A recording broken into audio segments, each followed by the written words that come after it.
Jeudi 11 juillet, s'est déroulé le deuxième jour du procès pour homicide involontaire d'Alec Baldwin, qui avait malencontreusement actionné une arme censée ne contenir que des balles à blanc sur le tournage du film Rust en 2021.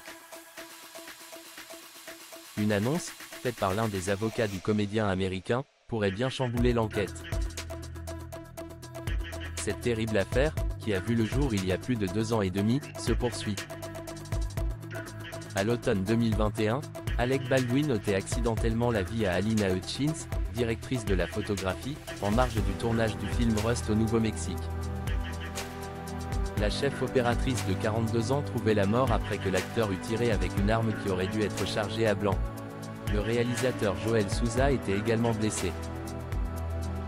Le comédien américain de 66 ans doit répondre de ses faits devant la justice et son procès pour homicide involontaire a commencé à prendre forme. Jeudi 11 juillet, lors du deuxième jour, l'un de ses avocats s'est efforcé de convaincre les jurés que la police n'avait pas suffisamment creusé pour remonter aux origines de la tragédie. Ainsi, il a suggéré que la justice pourrait avoir instruit une enquête à charge contre son client après avoir bâclé ses investigations. Cette annonce, dont la AFP s'est fait l'écho, pourrait bien chambouler l'enquête. Maître Alex Spiro s'est efforcé de démontrer que les policiers n'avaient jamais clairement établi de quelle manière des balles réelles, interdites sur le tournage d'un long métrage, avaient pu atterrir sur le plateau de Rust. Face à Marissa Poppel, une experte technique de la police, il a tenu ses propos. « N'est-il pas vrai que vous vouliez juste en finir avec ça, pour que les procureurs puissent se concentrer sur Alec Baldwin ?»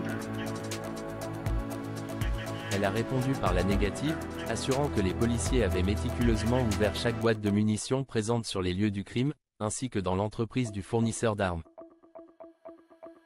Toutefois, face aux insistances de l'avocat, elle a modéré son discours, jugeant que l'inspection avait été de qualité raisonnable, indique l'agence de presse. Au lieu d'essayer de trouver la source de la balle mortelle, ils se sont concentrés sur M. Baldwin, a dénoncé l'avocat. Tir mortel d'Alec Baldwin, le procès de l'acteur interrompu quelques jours.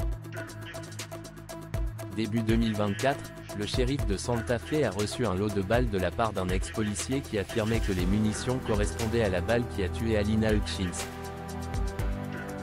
De quoi établir potentiellement l'origine de cette fameuse balle et préciser les responsabilités de chacun dans ce drame qui a coûté la vie à une femme. Cependant, ces balles n'ont jamais été transmises à la défense, qui n'a donc pas pu les faire examiner. Un vice qui pourrait remettre la procédure en cause. Ce vendredi 12 juillet, Luc Nicasse, l'un des avocats d'Alec Baldwin, a estimé qu'il était temps de classer cette affaire. Une objection que la juge Mary Marlowe Sommet a prise au sérieux, rapportent plusieurs médias, dont Associated Press. La magistrate a suspendu l'audience et renvoyé le jury chez lui jusqu'à lundi matin, le temps de pouvoir envisager une potentielle annulation du procès.